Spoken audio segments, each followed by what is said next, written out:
বাবার নামে যে টাকা পয়সা খরচ করেছেন এগুলো একটা ঢিল বানায়া দেন, একটা পুকুর বানায়া দেন, জানতে মানুষ পানি নিতে পারবে, অর্থাৎ ভালো পানিটা পাবে। নদী যদি ময়লা থাকে এটা পরিষ্কার করে দেন, এই সদকায়ে জারিয়ার সওয়াব আপনার আব্বার আমলনামায় যাবে, আপনার আমলনামায় যাবে। আপনি নিজে করে গেলে মরার পরে এটা যতদিন পর্যন্ত মানুষ ব্যবহার করবে, বসবাস করবে, সব সময় আপনার আমলনামায় সদকায়ে জারিয়ার সওয়াব যাবে। তো 2 নম্বর হচ্ছে আও আজরান হারাম, নদী খনন করে যাওয়া। 3 নম্বর হচ্ছে আও হাফার বিকরান, একটা কুয়া খনন করা। আগেকার তো টিউবওয়েলের ব্যবস্থা ছিল না, কুয়া খনন করত। এই কুয়ার দিকে সবাই পানি নিত। আপনার যদি তৌফিক থাকে সদকায়ে জারিয়ার সওয়াব অর্জন করতে চান, আরে ভাই একটা মানুষকে খাওয়াইবেন, একবেলা শেষ, একটা কুয়া খনন করছেন, এই কুয়াটা যতদিন পর্যন্ত মানুষ পানি খাইবে ততদিন পর্যন্ত আপনার আব্বার আমলনামায় সদকায়ে জারিয়ার সওয়াব যাবে। একবেলা খাইছেন, সবাই লইয়া দোয়া করছেন, শেষ। কিন্তু ভালো একটা কাজ করছেন, পানি তো মানুষ সবসময় খাবে। অথবা সমাজের মধ্যে আয়রন মুক্ত পানি নাই, আপনি আয়রন মুক্ত একটা কল বসাইছেন যেখান থেকে সমস্ত মানুষ পানি খায়। এটা পানি নেওয়ার কারণে আপনার আব্বার আমলনামায় সদকায়ে জারিয়ার সওয়াব যাবে। অর্থাৎ আপনি যদি আয়রন মুক্ত কল বসান, হাদিসের মধ্যে আছে আও হাফার বিকরান, অর্থাৎ কূপ খনন করা, কূপের বিধান এখন নাই, তাহলে একটা আয়রন মুক্ত কল বসান, তাহলে সদকায়ে জারিয়ার সওয়াব আল্লাহ পাক আপনার আমলনামায় দান করবেন। আপনার আব্বার আমলনামায় সব সময় এটা চলবে। একদিন না যে একদিন দোয়া করছেন শেষ। আর পানি যতদিন চলবে, এই কল যতদিন চলবে ততদিন পর্যন্ত আপনার আমলনামায় সদকায়ে জারিয়ার সওয়াব যাবে। এজন্য বাবার নামে, মার নামে, ভাইয়ের নামে, বোনের নামে, নিজের নামে এমন কাজ করেন যে সওয়াব সব সময় পাইবেন। এমন কাজ করেন যে সওয়াব আপনার কবরে যাবে। আপনার সন্তান হয়তো ভালো কাজ করতে পারে, নাও করতে পারে। আপনার এখন টাকা পয়সা আছে, এই টাকা দিয়ে আপনি একটা কাজ করে গেছেন।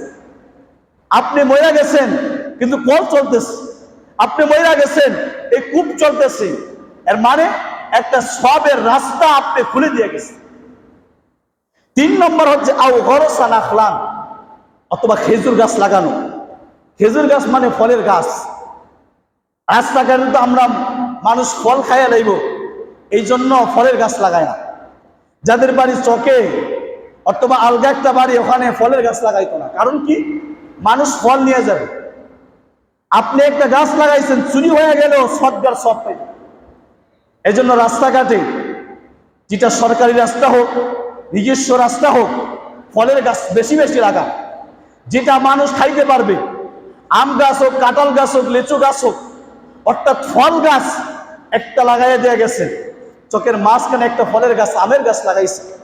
আমের সিজনে মানুষ কাজ করে আইসা আমের গাছের নিচে বসা একটা আম খাইছে, অথবা মানুষ এই গাছটা নিচে বসা ছাওয়া পাইছে, রোদ্রের তাপ থেকে একটু বিশ্রাম করতে পারছে। আপনার আমলনামায় সদকার সওয়াব।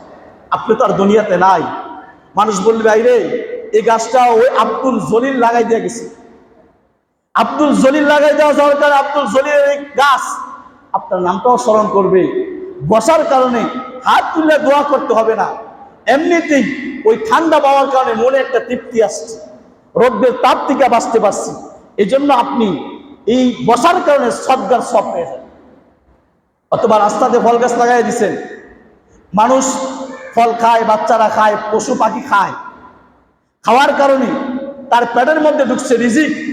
এই ফলের কারণে আপনি দুনিয়া থেকে চলে গেছেন, কিন্তু যতদিন এই গাছটা থাকবে, ফল দিবে, ততদিন আপনার আমলনামায় সদকার সওয়াব চলতে থাকবে। আও গরসা নাখলান, তারপরে হচ্ছে আও বানা মসজিদান, দুনিয়া থাকাকালীন একটা মসজিদ বানায় গেছে। মসজিদের যে কোনো একটা কাজই করছে, একটা গ্লাস হয়ে গেছে, একটা ফ্যান হয়ে গেছে। এই ফ্যানটার মধ্যে আপনি চলে গেছেন, ফ্যানটা চলতেছে, মানুষ এই ফ্যানের বাতাস পায় নামাজ পড়তেছে, আপনার আমলনামায় সদকার সওয়াব চলবে। অথবা মসজিদে একটা মাইক দিচ্ছেন, মসজিদের একটা মিনার বানাইয়া দিয়ে গেছেন, মসজিদে কিছু ভালো কাজ করছেন, যে কাজটা আপনি মরার পরও চলতেছে। আপনি একটা জায়গা দিয়েছেন, যে জায়গার মধ্যে মসজিদ হয়ে আছে, আপনি চলে গেছেন, মসজিদ আর 10 তলা হোক, কিন্তু আপনার কিছু অর্থ মসজিদের মধ্যে আছে, আপনি মরার পরেও সদকার সওয়াব সব সময় চলবে। বন্দিগি যতদিন সব আপনার আমল নামায় ততদিন। মসজিদ যতদিন থাকবে আপনার আমল নামায় ততদিন সব থাকবে। মাদ্রাসা যতদিন থাকবে আপনার আমল নামায় সব থাকবে। এই জন্য আউ বানা মসজিদান, একটা মসজিদ বানায়া যান, মসজিদের সহযোগী হয়ে যান, তাহলে মরার পরেও আপনার আমল নামায় সদকে জারিয়া সব যাবে। এই মসজিদের মাইক যারা দিচ্ছে, আমার এই কথা দ্বারা যারা প্রতি সপ্তাহ আলোচনা শুনছে, কোরআনের কথা শুনতেছে, বুঝতেছে, সব সময় সর্ব অবস্থায় তাদের আমল নামায় একটা সদকার সব হচ্ছে। এই জন্য নবীজি বলেছেন আউ বানা মসজিদান, হয়তো একটা মসজিদ বানাইয়া দেয়া যাও। আউ তারাকা ওয়ালাদান ইস্তাগফিরু লাহু মিন বাদি মাউতিহি, আপনি মরার পরে আপনি এমন একটা সন্তান রাখছেন যে সন্তান আপনি মরার পরে আব্বার জন্য ইস্তেগফার করে কাঁদে, মার জন্য দুইটা চোখের পানি ফালায়া ফালায়া কাঁদে, আব্বার জন্য দুইটা চোখের পানি ফালায়া ফালায়া কাঁদে। এমন শিক্ষা দিচ্ছে যে শিক্ষায় আপনার জন্য কান্দে, যে শিক্ষায় মার জন্য চোখের পানি আসে, যে শিক্ষায় বাবার জন্য চোখের পানি আসে, যে শিক্ষায় আগে যাইতো রাস্তাঘাটে ঘুরতো, এখন আজান দিলে মসজিদের মধ্যে চলে আসে। এমন শিক্ষা দিয়েছেন আজান দিলে আর ঘরে বসে থাকে না, সাথে সাথে মসজিদে আসে। আজান দিলে বলে আইরে আমার আব্বা থাকলে আজকে আমি শুয়ে থাকতে পারতাম না, আমার মা থাকলে আমি বিছানা এখন শুয়ে থাকতে পারতাম না, আমার বাবা নাই বলে আজকে কেউ ডাকে না, আমার মা নাই বলে কেউ ডাকে না, আমার ভাই নাই বলে কেউ ডাকে না। আজকে আপনি চলে গেছেন, আপনার কথা স্মরণ কইরা ওই সন্তান মসজিদের মধ্যে আসছে, আপনার কথা স্মরণ কইরা আজান দেওয়ার সাথে সাথে বাড়ি ত্যাগ করে মসজিদের মধ্যে চলে আসছে। আপনি মরার পরে সবসময় ইস্তেগফার করে দোয়া করে এমন সন্তান রেখে যান যে সন্তান আমল করবে, আপনার আমল নামায় সদকে জারিয়ার সব আল্লাহ দান। আউ ওয়াররাসা মুসহাফান, অথবা কোরআন শরীফ বিতরণ করা, অর্থাৎ কোরআন শরীফের হাফেজ বানায়া যাওয়া, কোরআন শরীফের অর্থাৎ কোরআনের ওয়ারিস রেখে যাওয়া, যারা কোরআন পড়ে শিখায়, কোরআনের কাজ করে, অথবা যে সমস্ত প্রতিষ্ঠান কোরআনের প্রতিষ্ঠান, দ্বীনি প্রতিষ্ঠান, সেখানে কিছু রেখে গেছে, কিছু কিতাব দান করে গেছেন, যে কিতাবগুলো আপনার মরার পরে পড়তেছে। কিছু কোরআন দিয়েছেন, মসজিদে হোক, মাদ্রাসা হোক, যে কোনো মাদ্রাসাতেই হোক, আপনি মরার পরেও এই বাচ্চাগুলো কোরআন পড়তেছে। আপনি মরার পরে যে লেয়ালটা দিয়ে গেছেন ওই লেয়ালটার উপরে রাইখা রাইখা কোরআন শরীফ পড়তেছে। আপনি এমন একটা লেয়াল বানায় দিয়ে গেছেন, র‍্যাক বানাইছেন, যেই র‍্যাকের পরে পরে কোরআন শরীফ রাখে, কিতাব রাখে। যতদিন থাকবে ততদিন আপনার আমল নামায় সদকে জারিয়ার সওয়াব থাকবে। এজন্য এমন কাজ করা। আরেক হাদিসের মধ্যে নবীজি বলেন 4টা এমন আমল আছে যে আমলগুলো করলে মরার পরেও বান্দা তার কবরের মধ্যে সওয়াব পাবে। হাদিসের মধ্যে রাসূল পাক সাল্লাল্লাহু আলাইহি সাল্লাম বলেন সাবউন ইয়াজরি লিল আবদি আজরুহুন্না বা'দা মাউতিহি। আরেক হাদিসের মধ্যে 4টার কথা বলা হয়েছে আরবাউন তাজরি আলাইহিম উজুরুহুম বা'দাল মাউত। মৃত্যুর পরে এমন 4টা আমল আছে যে আমলগুলো মৃত্যুর পরেও সওয়াব আল্লাহ আপনার আমল নামায় দিবে। 1 নম্বর হচ্ছে মুরাবিতুন ফি সাবিলিল্লাহ, অর্থাৎ আল্লাহর রাস্তার প্রহরী, দায়িত্ব পালন করা, অর্থাৎ আল্লাহর রাস্তার, আল্লাহর দ্বীনকে হেফাজত করা, আল্লাহর রাস্তার যে সমস্ত মুসাফির আছে তাদেরকে হেফাজত করা, আল্লাহর দ্বীন প্রতিষ্ঠার জন্য সত্য কথা বলা, আল্লাহর জন্য আল্লাহর দ্বীনকে রক্ষা করা, অর্থাৎ সঠিক কথা বলা, সঠিক আদেশ দেওয়া, সঠিক পদ্ধতিতে মসজিদ মাদ্রাসাগুলো হেফাজত রাখা। এটা হচ্ছে আল্লাহর দ্বীনকে হেফাজত করা, আল্লাহর রাস্তাকে হেফাজত করা। কোনো বাতিল যেন মসজিদকে ধ্বংস না করে দিতে পারে। আপনি জীবিত থাকা অবস্থায় আপনার ঘর, আল্লাহর ঘর, নবীর ঘরে যেন কোনো আঘাত না আসে, আপনি জীবিত থাকতে আল্লাহর দ্বীনকে যেন কেউ ক্ষতিগ্রস্ত না করতে পারে, আল্লাহর দ্বীনকে পাহারাদারি করা। মুরাবিতুন ফি সাবিলিল্লাহ, আল্লাহর রাস্তার প্রহরী হওয়া, আল্লাহর দ্বীনকে পাহারা দিয়ে রাখা, আল্লাহর দ্বীন যেন কোনো বেঈমান নাস্তিক নষ্ট করে না দিতে পারে। এটা যদি আপনার মধ্যে লাগে, এই জন্য আলেম ওলামা বুঝে, এজন্য সত্য কথা বলে, যে জানে যে সত্য কথা বললে মানুষ শত্রু হয়, সত্য কথা বললে তার পিছনে দুশমন লাগে, কিন্তু তারা তো মুরাবিতুন ফি সাবিলিল্লাহ, তারা তো আল্লাহর রাস্তার প্রহরী, আল্লাহর দ্বীনকে তারা পাহারা দেয়, মানুষের ঈমানের পাহারাদারি করে, তারা আল্লাহর দ্বীনের পাহারাদারি করে, মসজিদের পাহারাদারি করে, মাদ্রাসার পাহারাদারি করে, আমার আপনার ঈমানের হেফাজতের পাহারাদারি করে। এই জন্য তারা সবসময় সত্য কথা বলে, যার কারণে বেজ্জতি হয়, যার কারণে লজ্জিত হয়, যাই হোক, তারা একটা চিন্তা করে মুরাবিতুন ফি সাবিলিল্লাহ, আমরা আল্লাহর রাস্তার প্রহরী, আমরা আল্লাহর দ্বীনকে পাহারা দিই। ভাই আপনিও যদি সেই দ্বীনের একজন প্রহরী হন, মরার পরেও আল্লাহ পাক আল্লাহ রসুল বলেছেন মরার পরেও আপনার আমল নামায় সদকায়ে জারিয়ার সওয়াব চলবে। 3 নম্বর হচ্ছে ওমান আমিলা আমালান উজরিয়া মিসলু মা আমিলা, এমন আমল করা যে আমল আপনাকে দেখে দেখে আরেকজন আমল শিখছে। আপনি এখন নামাজ পড়েন, আপনার থেকে দেখে আরেকজন নফল নামাজ শিখছে। আপনার বন্দিকে দেখে আরেকজন বন্দিকে শিখছে। আপনার কথা শুনে আরেকজন আমলদারি হয়েছে। আপনার ব্যবহারে আরেকজন ভালো হয়েছে। অর্থাৎ এমন আমল করা যে আমলের কারণে আরেকজন শিখে। এই আমল করতে পারলে মরার পরেও সদকায়ে জারিয়ার সওয়াব পাইবে। এখন আমার কারণে যদি কেউ বেঈমান হয়, আমার কথার কারণে যদি কেউ নাফরমান হয়, আমার ব্যবহার করে গুনাহগার হয়, অর্থাৎ আমি দুনিয়াটাকে একটা গ্রুপ বানাইছি, যে গ্রুপ শুধু দান্দাবাজি করত, মানুষের পকেট মারত, মানুষের গাছের ফল চুরি করত, মানুষের টাকা লুটপাট করত, সমাজের মধ্যে মানুষের মধ্যে জুলুম করত, সমাজের মধ্যে একটা গ্রুপ তৈরি করে মানুষের প্রতি অন্যায়ভাবে অবিচার জুলুম নির্যাতন করত। এই গ্রুপের মাধ্যমে কর্তৃত্ব দেখাইতো। বুঝা গেছেন? এই দল আছে কর্তৃত্ব দেখায়, তার গুনার ভাগ আপনার আমল না। আর এমন একটা দল করছেন যেই দল আপনি দুনিয়া থাকতে তারা নামাজ পড়তো, যুবকগুলো রাস্তায় বসে আছে, ডাক দিয়ে মসজিদের মধ্যে নিয়ে আসছেন, বৈশা তাস খেলাইতো। আপনারা কয়েকজন যুবক খাড়ায় গেছেন, না এই সমাজে তাস খেলতে দেওয়া যাবে না, এই সমাজ উলঙ্গ হইতে দেব না, এই সমাজ কলঙ্কিত হতে দিব না। সকলে মিলে যখন একতা ভাবে কাজ করছেন, আপনি মরে যাওয়ার পরেও ওই কাজটা জারি থাকলে সওয়াব পাইবেন। এজন্য ছেলেদেরকে মাঝে মাঝে ডাক দেওয়া, তাদেরকে নসিহত করা, বইল্লা নিয়ে আসার কারণে সদকায়ে জারিয়ার সওয়াব আল্লাহ পাক আপনার আমল নামায় আপনি মরে যাওয়ার পরেও সদকায়ে জারিয়ার সওয়াব পাইবেন। 4 নম্বর হচ্ছে ওয়ারাজুলুন তারাকা ওয়ালাদান সালিহান ফাহুয়া ইয়াদউ লাহু, এমন নেক সন্তান রাখা যেই নেক সন্তান মরার পরে বাবার জন্য, মার জন্য, আপনজনের জন্য দোয়া করা। 4টা এমন আমল আছে ইউকদা আনিল মাইয়িতি আরবাউ, অর্থাৎ 4টা মৃত্যু ব্যক্তির পক্ষ থেকে 4টা আমল এমন আছে যেগুলো করলে আল্লাহ পাক মৃত্যু ব্যক্তির আমলের সওয়াব দান করে। 1 নম্বর হচ্ছে আল আইকু, আপনার আব্বার মরে গেছে, আপনার নামে একটা গোলাম আজাদ কইরা দিলেন। একজন মানুষ অসহায় ছিল, আপনার টাকা দিয়ে এই লোকটাকে সচ্ছল বানাইয়া দিয়েছেন, এখন ভিক্ষা করে না। এই লোকটা সচ্ছলভাবে চললে আপনার আমল নামায় সদকায়ে, আপনার বাবার আমল নামায় সদকায়ে জারিয়ার সওয়াব যায়। আপনার কাছে 50,000 টাকা বাবার নামে খরচ করেছেন, সবাইকে মিল্লা খাওয়াইছে, কিন্তু আপনি কি করলেন? 1 লাখ টাকা দিয়া 2 জন গরিবকে একটা অটো কিনে দিছেন। এই লোকটা এখন ভিক্ষা করে না, সচ্ছলভাবে চলে, মসজিদের কিছু একটা দান করে গেছে, অর্থাৎ গোলাম আজাদ মুক্ত করে দিচ্ছেন। এই লোকটা ছিল ভিক্ষুক, এখন ওনাকে স্বাধীন বানাইয়া দিয়েছেন, যার কারণে আপনার আব্বার আমল নামায় সবসময় সুদগার সওয়াব চলে। এজন্য যারা সওয়াবের নিয়তে করেন, এমন কাজ করবেন যেটার সওয়াব সবসময় চলে, একবেলা না।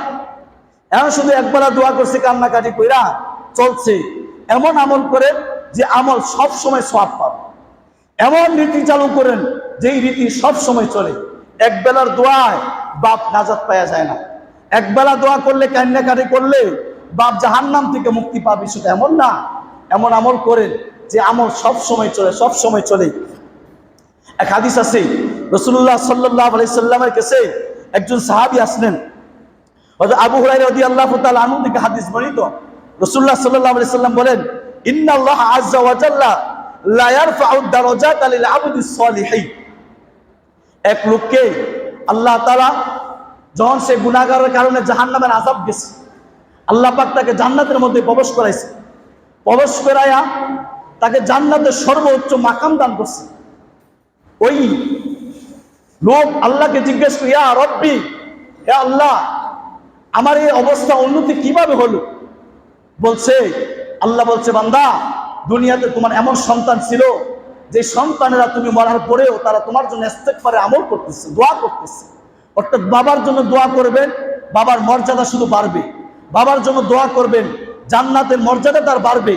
দুনিয়াতে যেমন অর্থ সম্পদ কামাইলে, টাকা পয়সা কামাইলে আমার উন্নতি হয়, দুনিয়ার থেকে যারা কবরবাসীর জন্য অনেক আমল করবে, কবরে বৈশা তাদের উন্নতি হয়।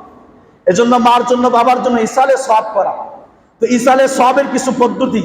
1 নম্বর পদ্ধতি হচ্ছে বেশি বেশি দোয়া করা। মার জন্য বাবার জন্য সব সময় দোয়া করা। মা মইরা গেছে, মরার পরেও মার জন্য কান্দা, অর্থাৎ 4 দিনে 40 সাল দোয়া করলেন, সারা বছর আর খবর রাখলেন না, এমন দোয়ার কোনো প্রয়োজন নাই। সব সময় দোয়ার চিন্তা করেন, এমন একটা সব দেন যে সবটা সবসময় চলবে। 4 দিন আর 40 দিনের মধ্যে সীমাবদ্ধ কেন? আপনার বাবা কি 4 দিন 40 দিন আপনারা খাওয়াইছে? সারা বছর খাওয়াইছে, সারা বছর দোয়া করবে। 4 দিনে করছেন না, নাই 40-এ করছেন না, নাই সবসময় দোয়া করেন। বাবার জন্য সবসময় দোয়ার একটা ব্যবস্থাপনা করেন, এমন আমল করেন। আর সারাক্ষণ কি প্রতিদিন কি জিকির মাহফিল দিতে পারবেন? তো এমন একটা আমল করেন যে আমলটা বাবা সব সময় সওয়াব পাবে। এজন্য 5 ওয়াক্ত নামাজের পরে ইস্তেগফার করা, মার জন্য, বাবার জন্য, স্ত্রীর জন্য, বোনের জন্য 5 ওয়াক্ত নামাজে ইস্তেগফারের আমল করা। নিজের জন্য করব, মার কথা স্মরণ করে, বাবার কথা স্মরণ করে ইস্তেগফারের আমল করে 2টা হাত তুলে 2টা চোখের পানি ফালায়া আল্লাহর কাছে কান্না। আমার ভাই, এখন হয়তো আপনার কাছে কিচ্ছু মনে হচ্ছে না, আপনি এখন খুব স্বাধীন সুস্থ, 2টা চক্ষু বন্ধ হয়ে দেখেন না, যান না কবরে, তখন বুঝবেন। এজন্যই তো বলে, নবীজি বলেছেন তোমরা মাঝে মাঝে কবর জিয়ারত করো। বাবার কবরে যান, মার কবরে যান, গিয়া দেখেন আর বলেন, আইরে এখানে আমার সব আত্মীয়, আমার দাদা, আমার চাচা, আমার মা, আমার আত্মীয় স্বজন সব এখানে, শুধু আমি একজন বাইরে আছি। কোন দিন জানি আমি তাদের সাথে সাক্ষাৎ হয়ে যায়। সাক্ষাৎ হওয়া মানে দুনিয়ার সাথে টোটালি বন্ধ। এখন তো কবরে গিয়াও ফেসবুকে ছবি ছাড়লে দুনিয়ার সমস্ত মানুষ দেখে, মৃত্যুর পরে ফেসবুক আর ছবিও ছাড়তে পারবে। কবরে ঢুকলে আর এই খবরটা থাকে না ভাই, সব বন্ধ হয়ে যায়, সমস্ত আমলের দরজা বন্ধ হয়ে যায়, মা বাবার সাথে সম্পর্ক ছিন্ন হয়ে যায়, দুনিয়ার সাথে সম্পর্ক ছিন্ন হয়ে যায়, কেউ কাউকে চিনে না। ওইটা হচ্ছে নিজের বাঁচার একটা জায়গা। নিজে বাঁচার জন্য আমল করেন, নিজে শিখেন, সন্তানকে শিখান। এজন্য মাঝে মাঝে কবরস্থানে যাবেন, বিকেলবেলা নিজের ছোট বাচ্চাটাকে সাথে নিয়ে বুঝাইবেন যে মরার পরে বাবার জন্য দোয়া করতে। নিজের নাতিদেরকে মাঝে মাঝে নিয়ে যান, ওই নাতিটা বড় হইলে বলবে আমার দাদা আমার মাঝে মাঝে কবরস্থানে নিয়ে যেত। নিজে মাঝে মাঝে নিজে যান, কবরস্থানে গিয়ে কাঁদবেন, আল্লাহ দুনিয়া তো সব কিছু করলাম, এই কবরের জন্য কি করবেন? এই চিন্তা যখন কাঁদবেন আর নেক আমল করবেন, এ আমার আপনার সাথে যাবে, অন্য কিছু আমল আপনার সাথে যাবে না, সব বন্ধ হয়ে যায়। মানুষ মরলে 3 শ্রেণীর মানুষ মানুষের সাথে যায়, আপনজন যায়, অর্থ সম্পদ যায়, প্রিয় মানুষগুলো যায়, সব যায়, কিন্তু সব ফিরে আসে। আপনজন, অর্থ সম্পদ ফিরে আসে, শুধু নেক আমল থাকে। এজন্য আমার ভাই, এমন আমল করা যে আমলের মাধ্যমে মরার পরে আমি সওয়াব পাব। এমন আমল করা যে আমলের মাধ্যমে আমার বাবা কবর থেকে মুক্তি পাবে। এমন আমল করা যে আমলের কারণে আমার মা জাহান্নামের আগুন থেকে মুক্তি পায়। এমন সদকে জারিয়ার আমল করা। তো 1 নম্বর হচ্ছে বেশি বেশি দোয়া করা। আল্লাহ বলে, আল্লাহ নবী বলেন, ইদা সাল্লাইতুম আলাল মাইয়িতি ফাআখলিসু লাহু দুআ। যখন তোমরা মাইয়িতের জানাজা নামাজ পড়ো, তখন তাদের জন্য দোয়া করো। অর্থাৎ কবরস্থানে গিয়ে দোয়া করা। জানাজা নামাজ পড়ছেন, তারপরেও আমরা তো মনে করি জানাজা নামাজের পরে দোয়া করছে আর দোয়া লাগবে, বিষয়টা এমন না। দোয়া করেন, দোয়ার আমল বন্ধ থাকবে না। একা হোক, একসাথে হোক, ইজমালি ভাবে হোক, ইনফিরাদি ভাবে হোক, যেইভাবে হোক, সবসময় দোয়ার আমল করা। মার জন্য, বাবার জন্য কবরস্থানে গিয়ে কাঁদবেন, ঘরের মধ্যে বৈশা কাঁদবেন, তাহাজ্জুদে বৈশা কাঁদবেন, এটার সওয়াব আল্লাহ পাক বেশি দান করবেন। আল্লাহ তাআলা বলেন, সমস্ত নবী রাসূলদেরকে আল্লাহ তাআলা তার উম্মতের অর্থাৎ সুপারিশের জন্য আল্লাহর কাছে দোয়া করেছে। আমাদের নবীও উম্মতে গুনাহগার উম্মতের জন্য আল্লাহর কাছে দোয়া করেছেন। ইব্রাহিম আলাইহিস সালাম দোয়া করেছেন, মুসা আলাইহিস সালাম দোয়া করেছেন। সমস্ত নবী রাসূলরা কবরের জন্য দোয়া করছে, আল্লাহ তুমি কবরের আযাব থেকে আমাকে বাঁচাও। যে সমস্ত নবীরা কোনো গুনাহ নাই, তারাও কবরের আযাব থেকে বাঁচাইছে। সাহাবীরা যারা জান্নাতের সার্টিফিকেট পাইছে, আল্লাহর কাছে বলছে, আল্লাহ আমাকে তুমি বাঁচাও, আমাকে তুমি বাঁচাও। সমস্ত নবী রাসূলরা কবরের মধ্যে গিয়ে বলবে, ইয়া রাব্বি হাবলি, ইয়া রাব্বি হাবলি, ইয়া রাব্বি নাফসি, ইয়া রাব্বি নাফসি। আল্লাহ আমাকে বাঁচাও, আল্লাহ আমাকে বাঁচাও, আমাকে বাঁচাও। সেই দিন মার কথা বলবেন, বাবার কথাও বলবেন না। আজকে বাবার কথা বলেন, আজকে ভাইয়ের কথা মনে থাকে, সবার কথা মনে থাকে। মরার পরে শুধু বলবেন, ইয়া রাব্বি নাফসি, ইয়া রাব্বি নাফসি। নবীরাও বলবে, ইয়া রাব্বি নাফসি। সমস্ত মানুষ বলবে, ইয়া রাব্বি নাফসি, আল্লাহ তুমি আমাকে বাঁচাও, আল্লাহ তুমি আমাকে বাঁচাও। আমার বাবার চিন্তাও নাই, মার চিন্তাও নাই, সন্তানের চিন্তাও নাই, ওয়া উম্মিহি ওয়া আবি ওয়া সাহিবাতিহি ওয়া বানি, কারো চিন্তা নাই। ইয়া রব্বি নাফসি, ইয়া রব্বি নাফসি, আল্লাহ আমাকে বাঁচাও, আল্লাহ তুমি আমাকে বাঁচাও। আমার কি উপায় হয়ে যাবে? আমার যদি আগুন জ্বলে, কবরে যদি আমার আগুন দাউ দাউ করে জ্বলে, দুনিয়ার গরম তো আর আমার কাছে কিচ্ছু না, দুনিয়ার আগুন আমার কাছে কিচ্ছু না। হয়তো ফ্যান লাগাইছি, ঠান্ডা হয়েছে, মরার পরে কে বাতাস করবে, কে আমাকে বুঝাবে, কে বলবে, এই চিন্তা কেউ থাকবে না। এজন্য দুনিয়া থাকতে আগে নিজে বাঁচেন, মা বাবাকে বাঁচান। মা চলে গেছে বুঝতে পারে নাই, বাবা চলে গেছে বুঝতে পারে নাই, বাপ আপনি আসেন, আপনি বুঝেন, আপনার স্ত্রী চলে গেছে আপনি বুঝেন। সন্তানের জন্য দোয়া করে বলেন, ইয়া রব্বি নাফসি, ইয়া রব্বি নাফসি, আল্লাহ তুমি আমাকে বাঁচাও, আমাকে বাঁচাও। এই জন্য ঈশ্বরের সওয়াব হিসাবে সবাই আব্বা আম্মার জন্য দোয়া করবো, পারবো তো ইনশাআল্লাহ? আরো জোরে বলেন, আব্বা আম্মার জন্য দোয়া করবেন তো? আল্লাহ আপনাদেরকে তৌফিক দান করুন।